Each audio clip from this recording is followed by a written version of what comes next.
Au plus profond de la jungle, dans le sud du Mexique, se cache un territoire de montagne sauvage, mystérieux. Une région peu explorée qui a la réputation d'être sacrée.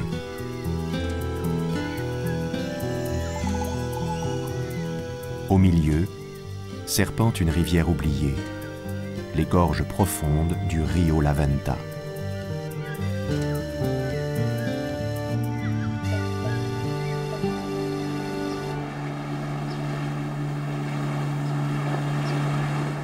Et c'est là, en 1989, que commence cette histoire. Parcourant le pays à la recherche de rivières souterraines, Tullio Bernabei et un groupe de spéléologues italiens remarquent de nombreuses grottes dans les parois du canyon.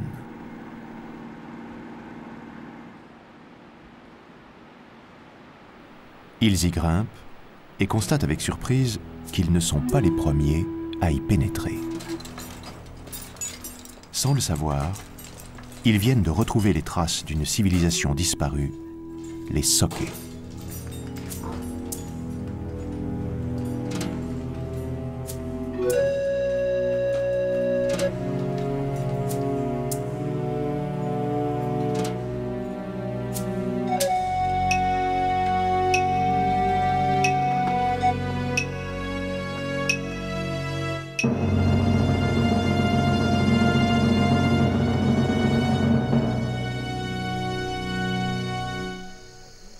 Cette découverte conduit les spéléologues à constituer le groupe d'exploration La Venta.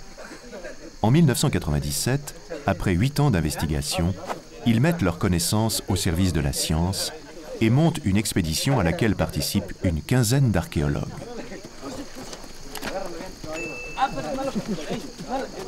Le chef de la mission scientifique, Giuseppe Orefici, est responsable du Centre italien de recherche précolombienne. Il a conduit de nombreuses fouilles en Amérique latine. Thomas Lee est américain. Il vit au Mexique et étudie les civilisations mésoaméricaines depuis 35 ans. En plus de l'équipement nécessaire aux fouilles, les mules sont chargées de matériel d'escalade et de canaux pneumatiques. Les chercheurs le savent, cette expédition n'est pas une mission ordinaire. Le Rio La Venta se trouve dans une région archéologiquement vierge, mais Thomas sait déjà que l'endroit est intéressant. Les hautes montagnes derrière font partie de la réserve des Locoté. Ça n'est plus habité par grand monde et on ne connaît personne qui soit allé là-bas, parce que c'est très difficile d'accès. Les montagnes des Locoté sont aussi connues pour être un endroit sacré. Ce doit être très important parce que de nombreuses communautés en parlent. Donc, nous nous attendons à ce que l'endroit ait une importance cérémonielle. Ce pourrait être une ville oubliée, qui est sortie des mémoires, mais l'importance du lieu est restée.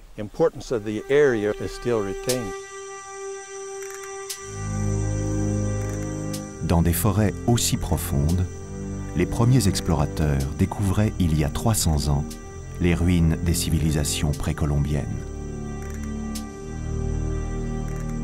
Palenque est un des joyaux de la civilisation maya, une des plus importantes à s'épanouir en Amérique centrale. Elle connut son apogée environ 600 ans après Jésus-Christ.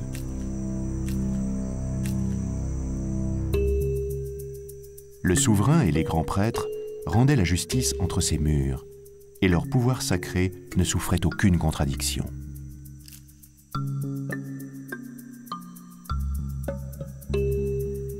Les Mayas, comme les autres civilisations précolombiennes, étaient constamment en guerre et pratiquaient le sacrifice humain.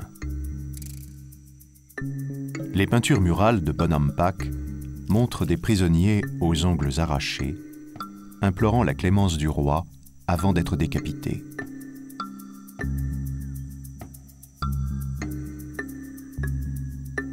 Grâce à leur emprise sur les hommes et leur maîtrise de l'architecture, les dirigeants élevèrent d'impressionnantes constructions. C'est au sommet de ces temples monumentaux que les sacrifices avaient lieu, bien en vue de la population.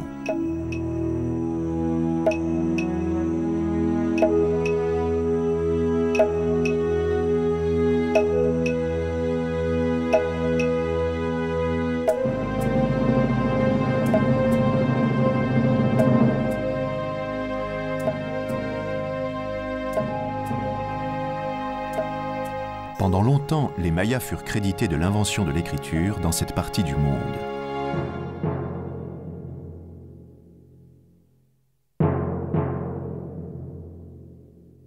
Mais la découverte récente de cette stèle a remis en question cette théorie. Elle porte la date de 146 après Jésus-Christ et précède les plus anciens documents mayas connus, bien avant la construction de Palenque.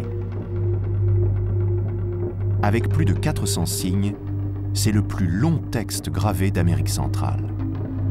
Les linguistes ont démontré qu'elle était en langue soké et non en langue maya.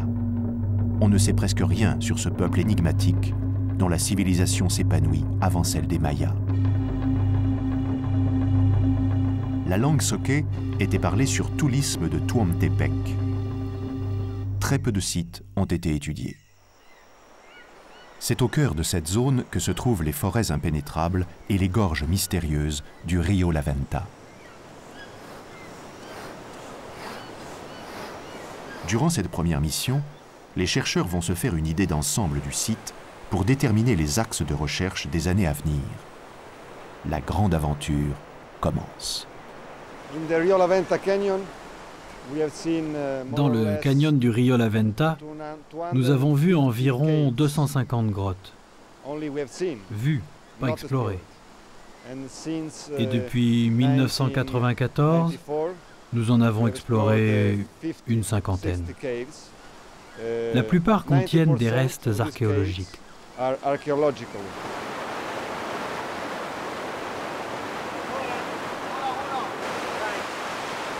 Une question intrigue particulièrement les archéologues. À quoi servait le Rio La Venta? Route de communication? Lieu de vie? Vallée sacrée? Les nombreuses traces laissées par les Sokés devraient permettre de répondre à la question. Les archéologues prennent contact avec le Rio. La première grotte qu'ils vont explorer a été baptisée El Castillo.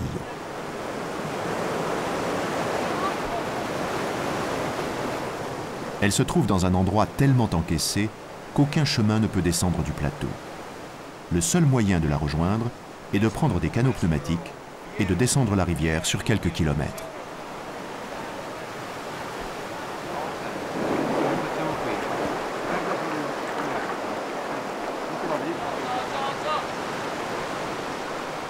Le métier d'archéologue est généralement un travail de terrain. Mais au cours de cette expédition, il va faire appel à de nombreuses disciplines sportives.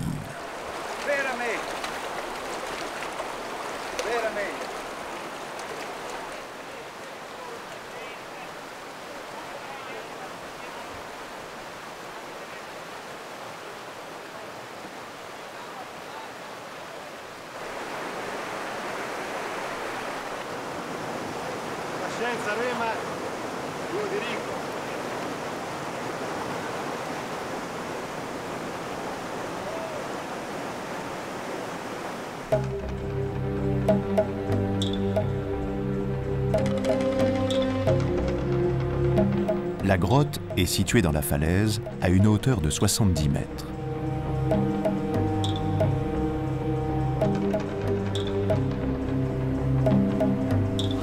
Ho capito, ma poi per tornare su questa VM si ritorna automaticamente? Tullio et son équipe installent tout un réseau de cordes sur la paroi pour faire monter les chercheurs et leur matériel.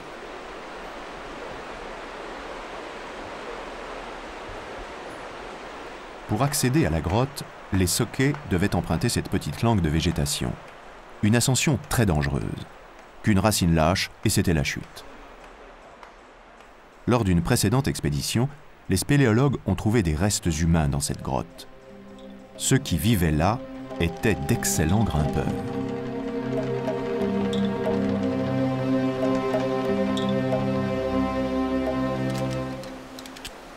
Les plus sportifs vont monter par leurs propres moyens. L'impression est forte, mais l'ascension est sans danger, à condition de ne pas faire d'erreur. Carlo, la sicura di maniglia non la devi staccare mai. Chiaro?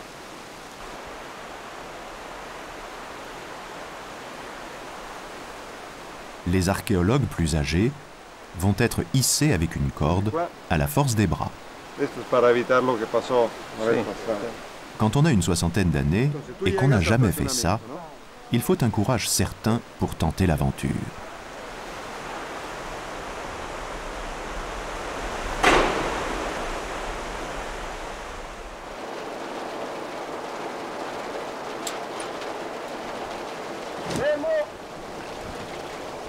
Stop, stop.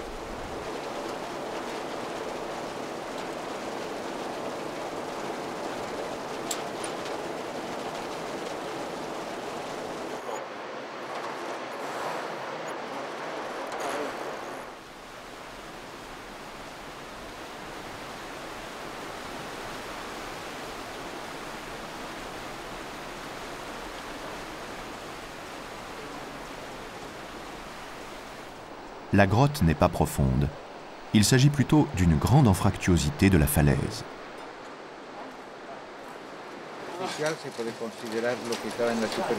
Pour déchiffrer l'histoire passée du Rio La Venta, Giuseppe et Thomas cherchent à déterminer l'utilisation de la grotte.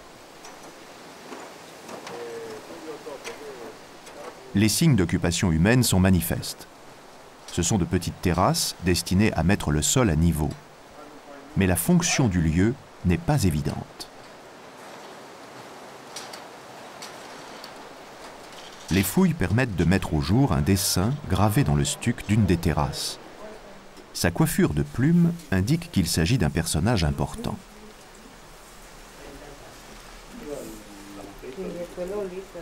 Les archéologues trouvent aussi le manche d'un brûleur à encens. Ce type de brûleur était fréquemment utilisé dans les cérémonies. À mon avis, le canyon n'était pas une route de communication. Les possibilités de navigation à cause des rapides, le manque d'eau la majeure partie de l'année, me font penser que la rivière n'a jamais vraiment été une voie de communication.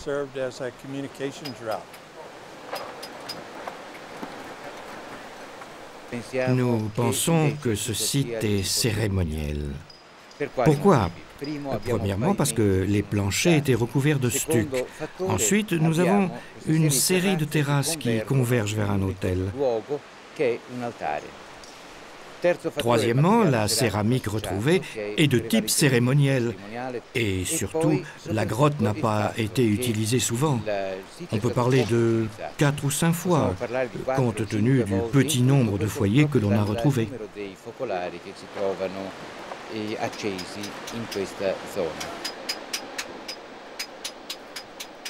D'après les religions précolombiennes, lorsque le soleil se couchait à l'ouest, il entrait dans l'inframonde.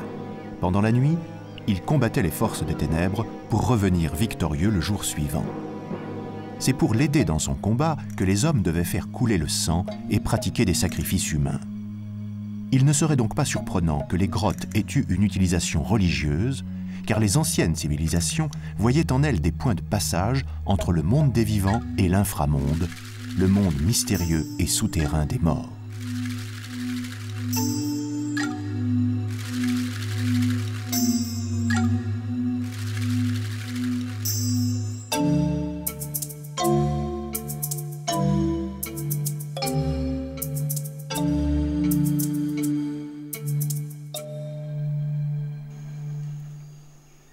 L'étude d'un seul endroit ne suffit pas pour déterminer l'utilisation passée du Rio. Giuseppe et Thomas vont se pencher sur une autre grotte, Cueva del Lasso.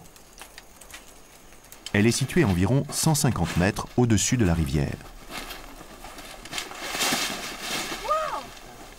Une langue de végétation abrupte permet de s'en approcher tout près. Elle a pu être utilisée beaucoup plus souvent que la précédente. Pour atteindre la grotte, les archéologues découvrent un sport nouveau, l'échelle de corde. Chacun son style, avec plus ou moins de bonheur.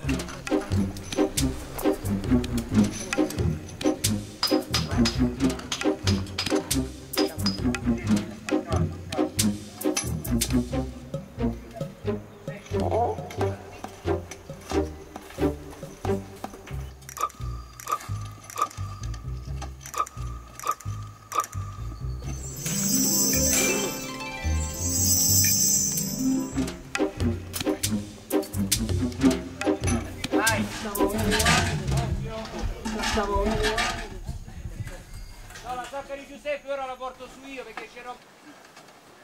Pasquale?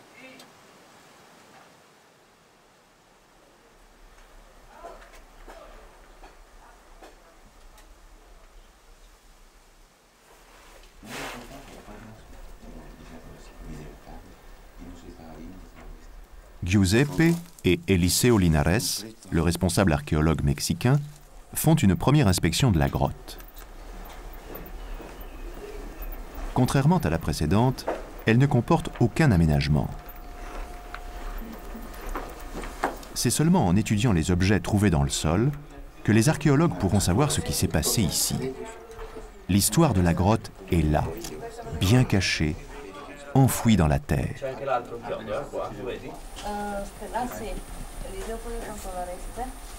Une inspection plus approfondie permet de découvrir un objet très rare, un miroir en pyrite. Ces miroirs que l'on portait sur la poitrine étaient connus pour permettre de voir l'avenir.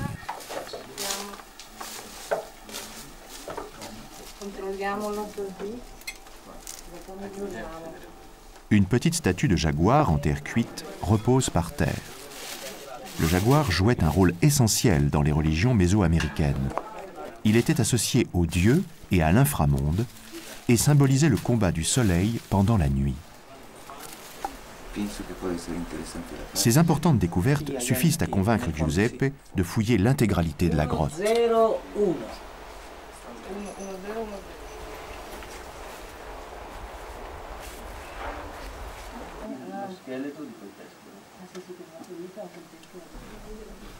Dans un tourbillon de poussière, les fouilles commencent.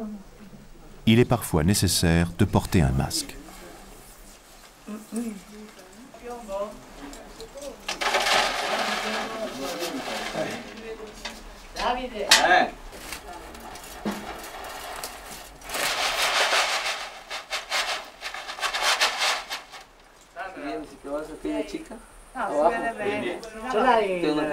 Les nombreuses grottes de l'autre côté du canyon montrent également les signes d'une occupation humaine.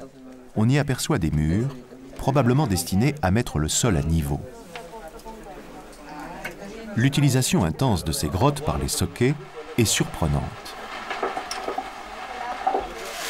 Seules les poteries peuvent résister aux intempéries. Mais la grotte est très sèche.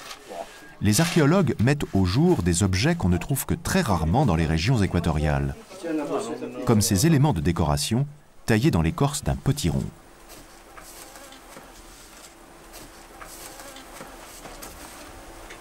Metti insieme con... Ah no, bisogna vedere dov'era. Piombo semplicemente fa il punto per terra.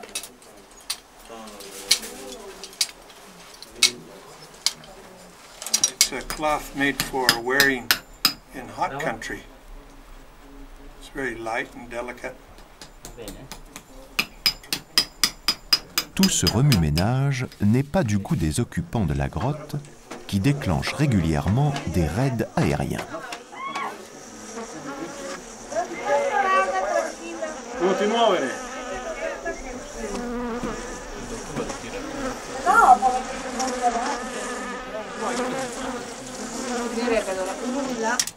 Dobbiamo misurare due diagonale, due, cioè se vai solo per così ti verrà Ricordo praticamente dove sono le tue nicchie, no? Ancora più avanti. Dobbiamo usare le sigarette. Guarda, qui c'è un cordino. Dans le fond de la grotte, Andrea Drusini, l'anthropologue, fait une découverte. Ce sont des os humains.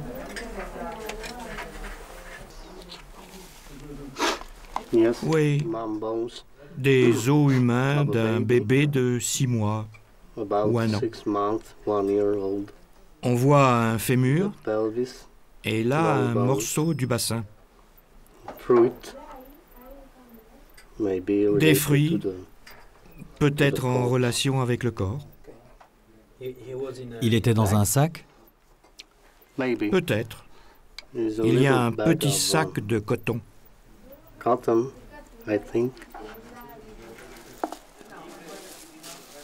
La présence d'un corps d'enfant à cet endroit intrigue Giuseppe. Les surprises continuent. Ce que Thomas met au jour est rarissime. Des excréments humains, vieux de presque 1000 ans. Bien à l'abri dans la grotte, ils se sont remarquablement conservés.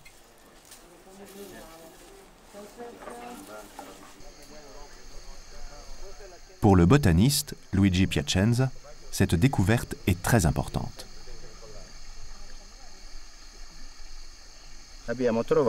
Nous avons trouvé des coprolites, des restes fécaux antiques. Ils vont nous permettre de savoir ce que les gens mangeaient en étudiant les graines qu'on va trouver dedans. Le botaniste détermine que les Socchè mangeaient déjà des haricots, du piment et des goyaves sauvages. Par ailleurs, les chercheurs ont trouvé des restes de nourriture dans la grotte, entre autres des épis de maïs.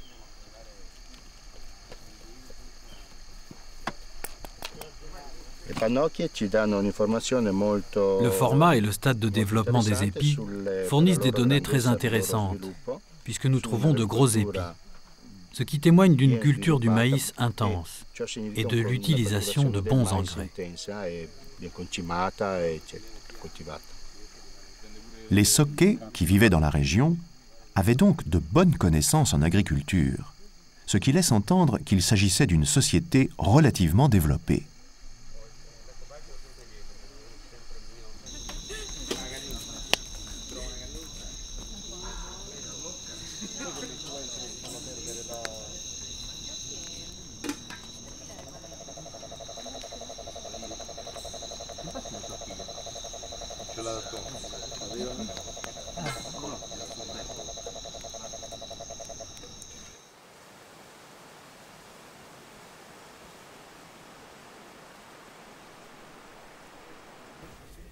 Le lendemain, les chercheurs trouvent le corps complet d'un enfant enterré dans le sol de la grotte.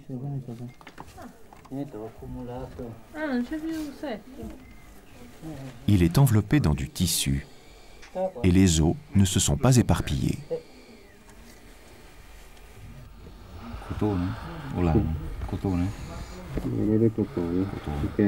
Au fil des heures, d'autres corps d'enfants apparaissent en différents endroits de la grotte.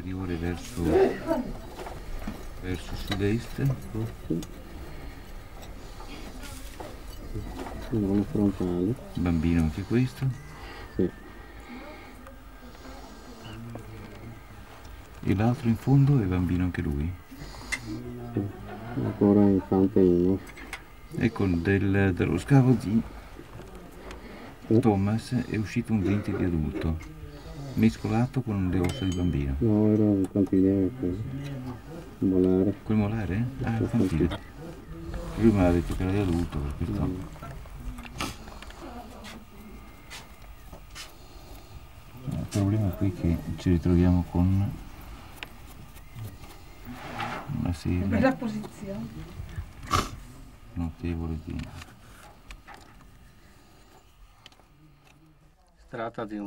Il s'agit du crâne d'un enfant mort à l'âge de 2 ou 3 ans. Un crâne déformé intentionnellement. Une déformation tabulaire oblique.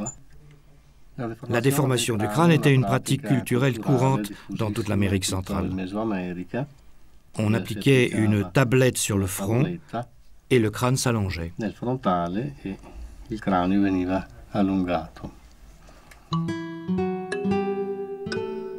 C'est lorsque le crâne de l'enfant n'est pas encore complètement formé qu'il est possible de le modifier. On peut ainsi changer de plusieurs centimètres ses proportions naturelles. Les déformations étaient faites dans un but esthétique. Suivant les époques et les modes, le crâne pouvait être étiré vers l'arrière ou au contraire élargi et complètement aplati. on a retrouvé des traces de cette pratique dans presque toutes les régions du monde, et cette coutume était encore en usage dans certaines campagnes de France au début du siècle.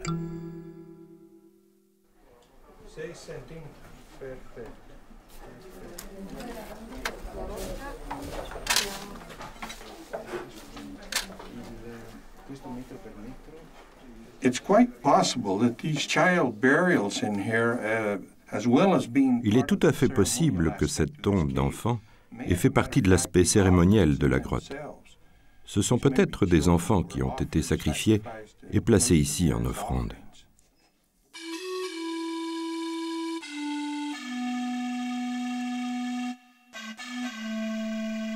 Mais il s'agit peut-être simplement d'un cimetière. Il y a des enfants dont le crâne est séparé du corps. La première impression est qu'il s'agit de sacrifices rituels d'enfants. Mais moi j'ai l'impression que cela a été fait par des animaux qui sont entrés dans la grotte. Et comme les corps n'étaient pas enterrés profond, ils ont pu casser les os du crâne pour extraire le cerveau. Le travail de l'anthropologue sera fondamental pour éclaircir cette question.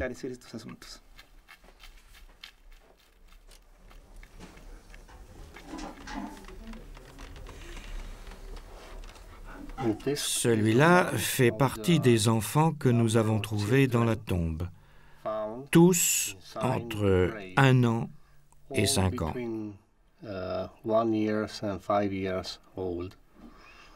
L'importance de cette découverte, c'est qu'il n'y a que des enfants, pas d'os d'adultes dans la grotte. Après un examen soigneux, on pourra dire si on trouve des traces de sacrifice sur les os. Par exemple, fracture de la base du crâne ou des vertèbres ou d'autres parties du crâne.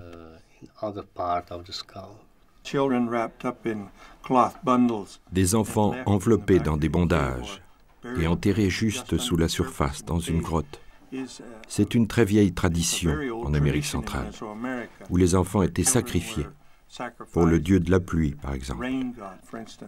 D'autres dieux demandaient des sacrifices d'enfants. On ne sait pas exactement ce qui concerne les Sokés, mais ce devait être probablement le cas, puisqu'ils faisaient partie du même système religieux.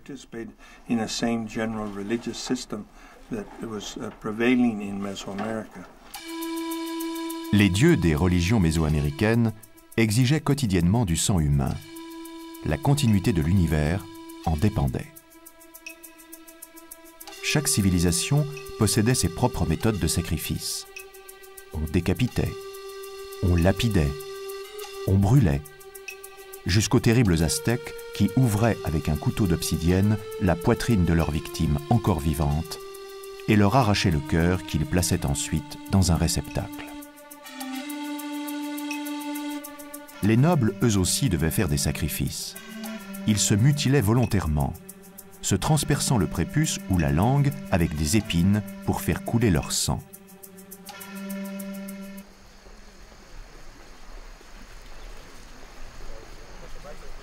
Au camp, l'anthropologue a commencé son travail. Il va recueillir un maximum d'informations sur les corps trouvés dans les grottes.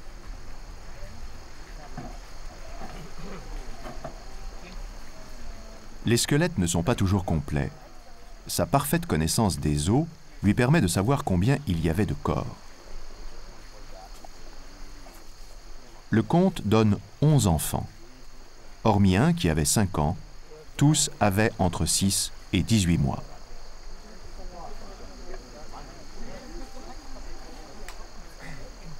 Mais surtout, il va essayer de déterminer si certains de ses enfants ont été sacrifiés.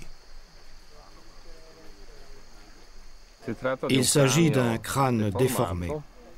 Ce crâne a probablement été victime d'un rituel, comme l'atteste l'ouverture au niveau du front, qui pourrait résulter d'un choc.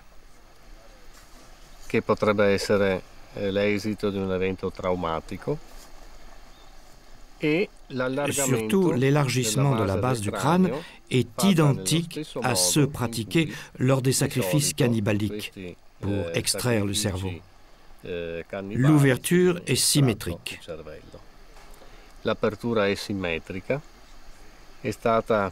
Elle a sans doute été faite délibérément puisque les bords sont nets et même coupants. On peut donc supposer qu'il s'agissait d'un rite où l'on procédait à l'extraction du cerveau pour en faire un plat rituel.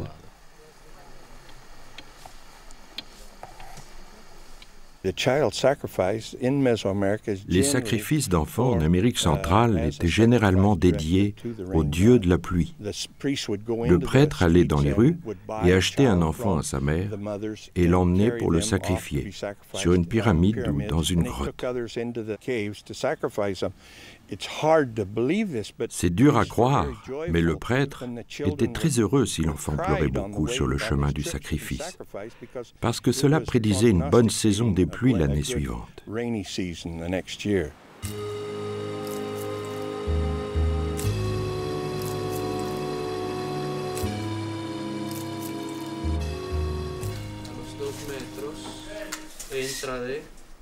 La grotte a été excavée dans son intégralité. Giuseppe enlève le dernier enfant.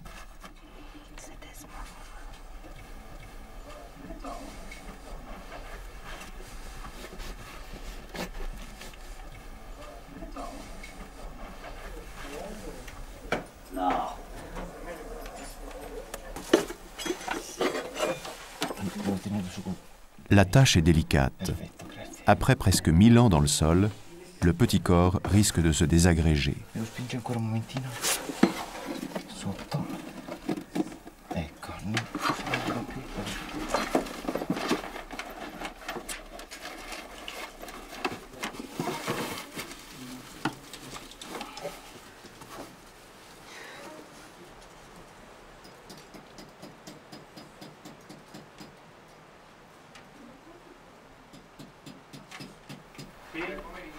Andrea va faire une dernière découverte, probablement la plus émouvante de cette partie de la mission.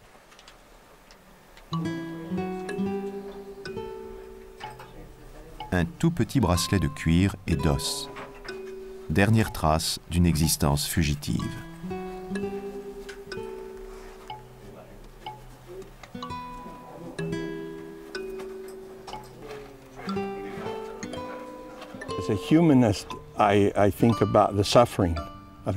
En tant qu'être humain, je pense à la souffrance. C'est la première réaction.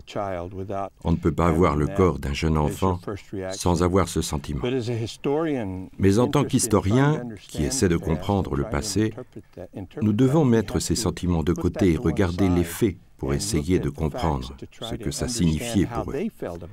Parce que ce que nous ressentons n'a rien à voir avec l'interprétation de l'histoire que nous essayons d'écrire. Le Rio La Venta était sans nul doute une vallée sacrée. Compte tenu de son utilisation extrêmement fréquente, les Socché devaient vivre à proximité. Mais où ?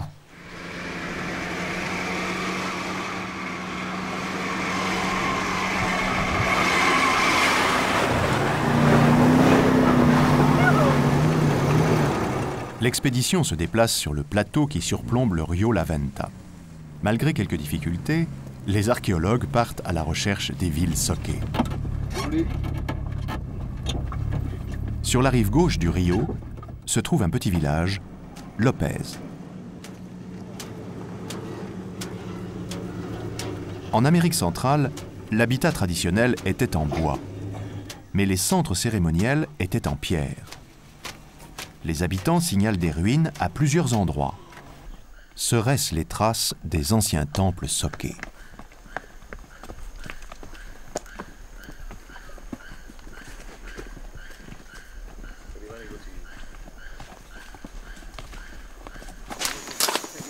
Chaque civilisation possède des méthodes artisanales et un style de construction de monuments qui lui est propre.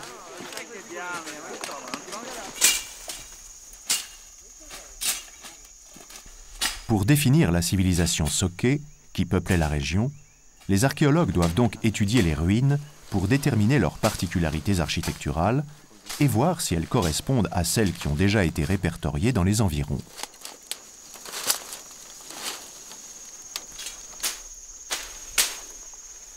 Les bâtiments sont en très mauvais état.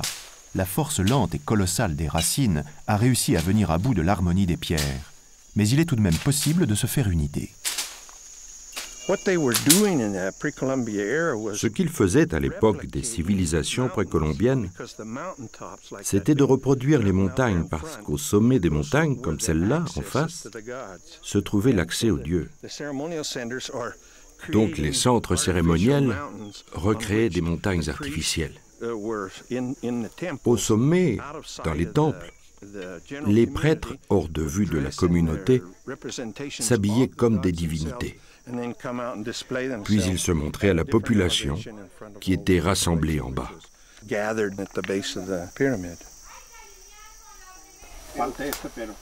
D'autres constructions se trouvent donc probablement au sommet de la colline.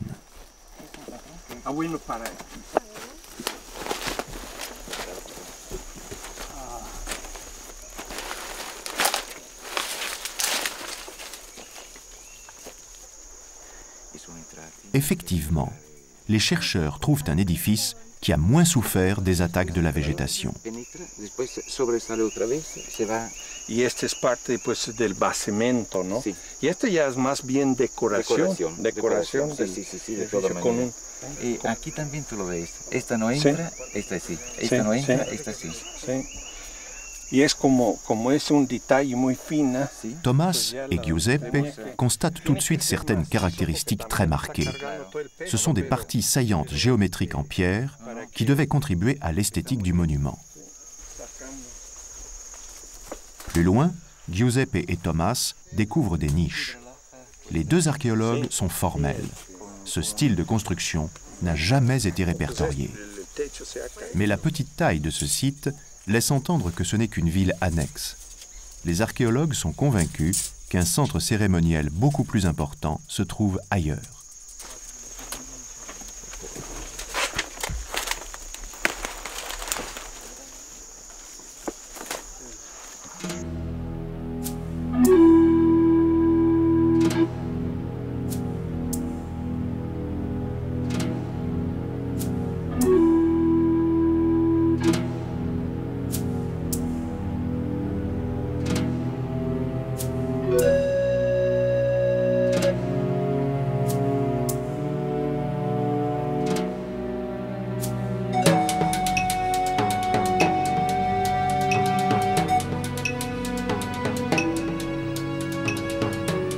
À proximité de Lopez se trouve Camino Infinito, une grotte particulièrement inaccessible.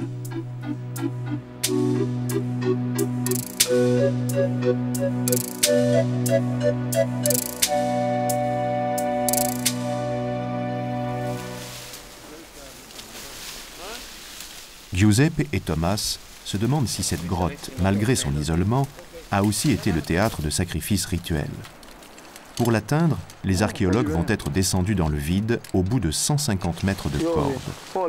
De toute la mission, c'est la grotte la plus difficile d'accès. Tullio et son équipe de spéléologues montent une véritable opération de secours en montagne. Per me è più di 150. Sì, un po' di più. Minimo 150.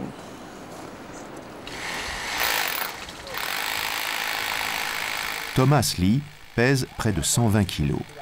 Par mesure de sécurité, les cordes sont doublées.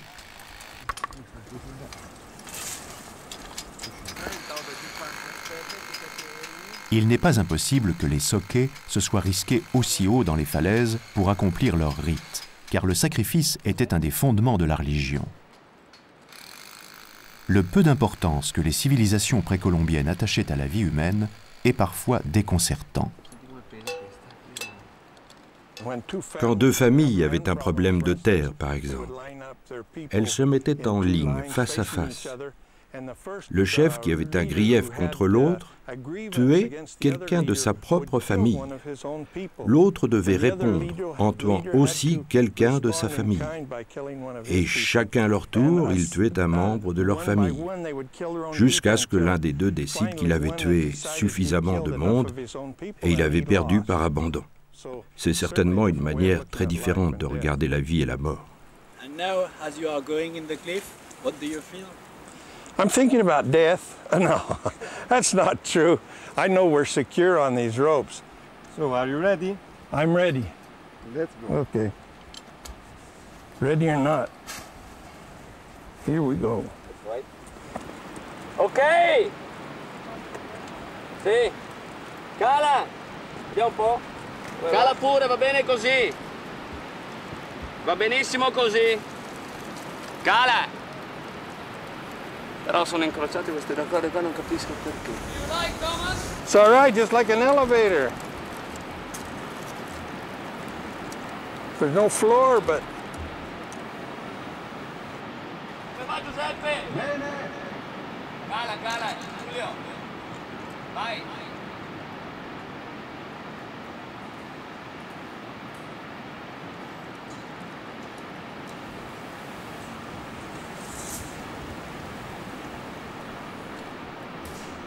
Descendre tous les chercheurs et leur matériel de fouille prendra plusieurs heures.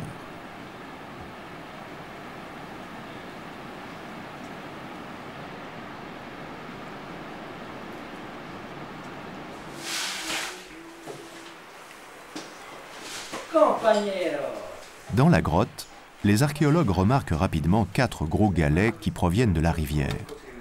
Ils ont dû être montés jusqu'ici avec beaucoup de difficultés. Giuseppe pense qu'il pourrait bien délimiter une tombe. Les fouilles commencent.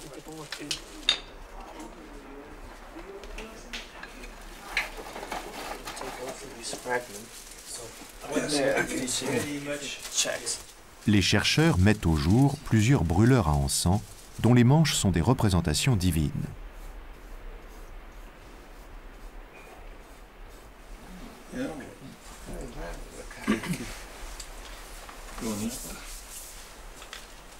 Mais ils ne trouvent pas de corps, seulement les fragments d'un crâne d'enfant broyé. Il s'agit là encore, vraisemblablement, d'un enfant sacrifié.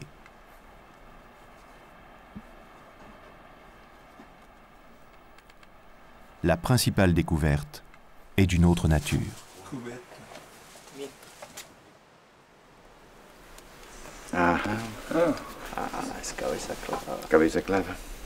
C'est un élément qui provient d'un bâtiment, une sculpture qui était fixée dans les murs d'une construction. On appelle ça un claveau. Il était inséré de cette façon et représente un jaguar.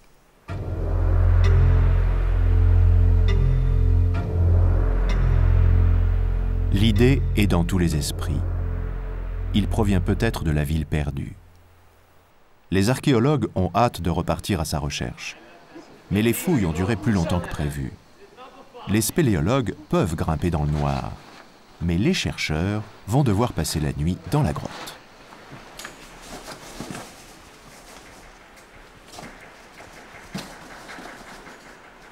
C'est plat? Plus ou moins, en pierre.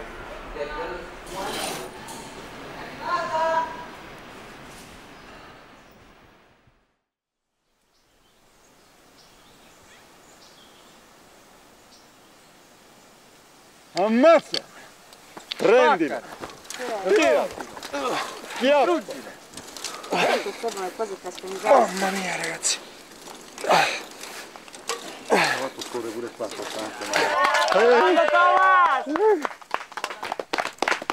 Allez, Thomas!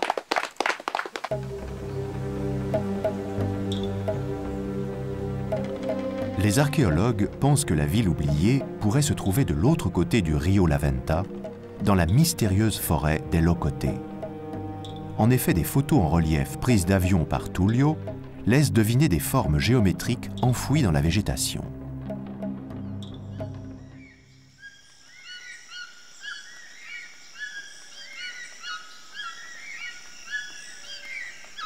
40 km de forêt seulement séparent l'expédition du site repéré par Tullio. Mais à cause de l'humidité, de la chaleur et de l'absence de route, il faudra plusieurs jours pour les parcourir dans des conditions très difficiles.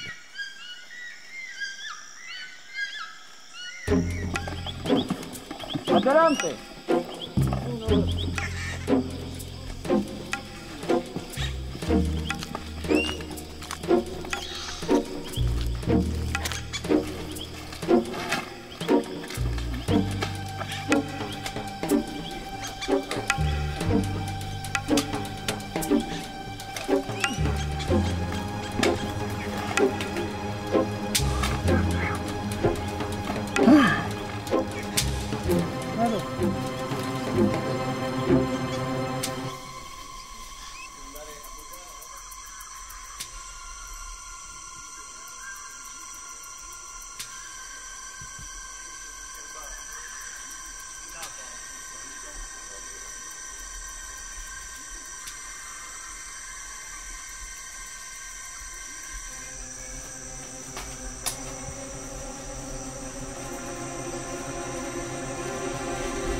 On dirait que c'est construit sur une base de roches naturelles. Et ces énormes blocs de pierre ont été laissés dans leur forme originelle. Mais ils ont été entassés très régulièrement pour former ce mur colossal.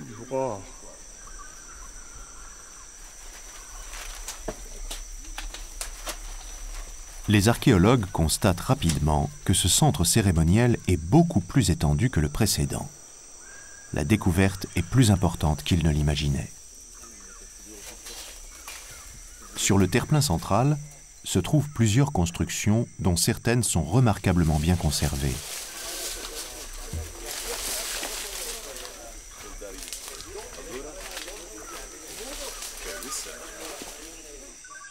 C'est la plus belle architecture Sokey que l'on connaisse. C'est vraiment bien conservé. Les premiers habitants n'ont pas ménagé leur sueur et leur sang pour arriver à construire ça. Les édifices, comme ceux de l'autre côté de la rivière, possèdent des parties géométriques en relief. Les niches sont là également. Aucun doute n'est possible. Ils ont aussi été construits par les Sokey.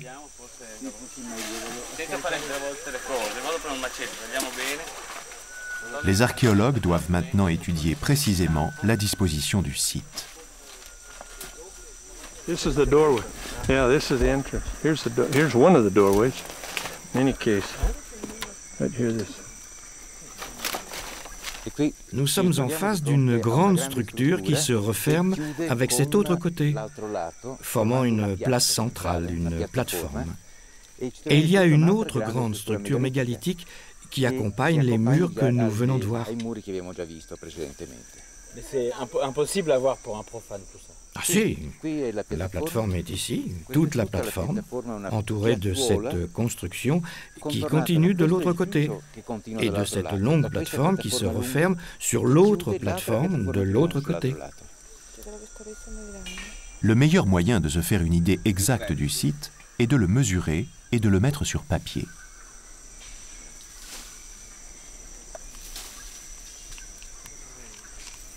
Tieni intenzione che lo... Ok.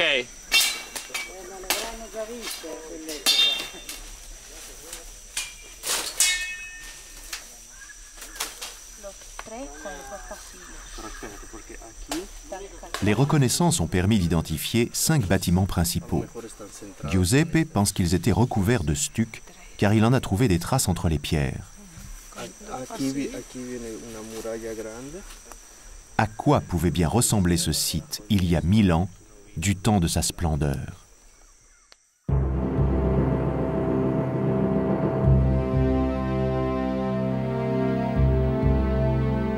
Les constructions étaient disposées sur un imposant terre-plein. Ceci est le terrain de jeu de balle. Ce jeu faisait partie des cérémonies religieuses.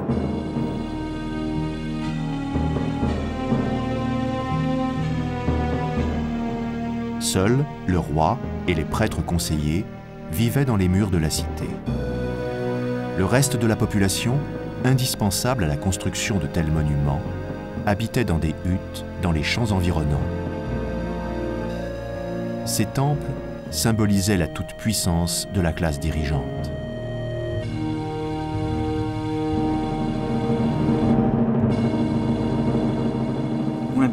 Un lieu comme celui-ci et les découvertes de ces derniers jours nous projettent dans un monde que je ne croyais jamais retrouver. C'est le monde des premières découvertes, des premiers voyageurs, des premiers dessinateurs de la fin du XVIIIe siècle, qui ont décrit pour la première fois la civilisation maya et les autres cultures mésoaméricaines. Nous retrouver ainsi au milieu de la végétation qui agresse les grandes structures, qui les a entièrement recouvertes, entièrement avalées, nous procure une sensation unique qui nous fait remonter le temps d'au moins un siècle.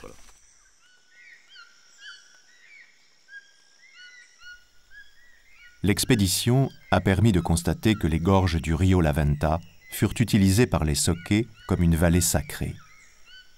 Elle a également donné lieu à la découverte de plusieurs villes dont l'existence était inconnue jusqu'à ce jour. Ce sont les traces d'une des dernières civilisations parlant le Zoqué. Mais la jungle conserve toujours de nombreux secrets. Il faudra encore beaucoup de temps pour écrire l'histoire de ce peuple oublié. Les Zoqués ont un terme pour dire archéologue.